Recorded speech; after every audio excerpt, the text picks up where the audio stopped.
پاکستان کو پچھلے 2 ہفتے سے ایک ایسی چیز کا سامنا کرنا پڑ رہا ہے جس کو روکنا ناممکن ہے۔ قدرتی آفات نے سیلاب کے روپ میں ملک کے سارے ہی صوبوں میں تباہی مچا دی۔ 1500 سے زائد لوگ ہلاک، لاکھوں گھر تباہ اور اربوں ڈالر کا نقصان۔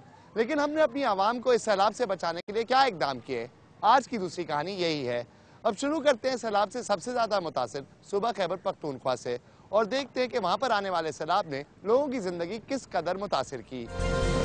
ملک کی تاریخ کے بدترین سیلاب نے جہاں ایک طرف صوبہ خیبر پختونخوا کے سینکڑوں معصوم لوگوں کی جانیں لے لی، وہاں اس نے ریاستی اداروں اور حکمرانوں کے بارے میں عوام کے دلوں میں نفرت اور بھی زیادہ کر دی ہے۔ لوگوں کو گلہ ہے اگر حکومت متاثرین کے لیے بروقت امدادی کارروائیاں شروع کرتی تو اتنا بڑا نقصان نہ ہوتا۔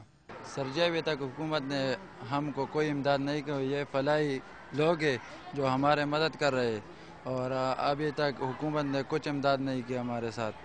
اگر حکومت نے امداد کیا تو اتنا نقصان ہم کو نہیں پہنچا۔ سیلاب سے متاثرہ لوگوں کی مدد کے لیے حکومت سے زیادہ عوام اور فلاحی ادارے پیش ہیں۔ صوبے بھر میں چندے اور مخیر حضرات سے ساز و سامان جمع کیا جا رہا ہے تاکہ مصیبت زدہ لوگوں کی مدد کی جا سکے۔ یہ کیمپ ہم نے شروع دن سے لگائے ہوئے ہے۔ یہ خیبر پختونخوا میں سیلاب زدگان بھائیوں کے لیے جو لوگ بے گھر ہو چکے ہیں، جن لوگوں کو خوراک میسر نہیں ہے، اس کے لیے ہم بندوبست کریں یہاں پہ کھانے کا، اور جو کپڑے وغیرہ یہ ہم پہنچاتے ہیں ان کو مقامی جو لائق ان کے تعاون سے ہم ان کو ڈسٹریبیوٹ کرتے ہیں۔ مصیبت کی اس گھڑی میں سماجی شخصیت عبدالستار ایدی نے بھی پشاور پہنچ کر متاثرین کے لیے چندہ مہم کا آغاز کر دیا ہے۔ کھانے کا نہیں ہے اور ان کے پاس کوئی برتن نہیں ہے، یہ واپس جائیں گے تو کیسے زندگی نکالیں گے؟ ان کے پاس کمل نہیں ہے، رضائی نہیں ہے، کوئی چیز نہیں ہے۔ تو میں نے ارادہ کیا اپنے بندوں سے کہ بھائی چلو ہم روڈ پہ کھڑے رہ کر بھیک مانگ لیتے ہیں، قوم میں اویئرنیس پیدا کرتے ہیں۔ حکومتی رویے سے دل برداشتہ یہ متاثرین سر کی چھت کونے کے بعد اب بھی یہ امید لگائے ہوئے ہیں کہ روٹی، کپڑا اور مکان کے نعرے لگانے والی حکومت انہیں کم از کم مناسب خوراک، ادویات اور دیگر ضروریاتی زندگی تو مہیا کر ہی دے گی۔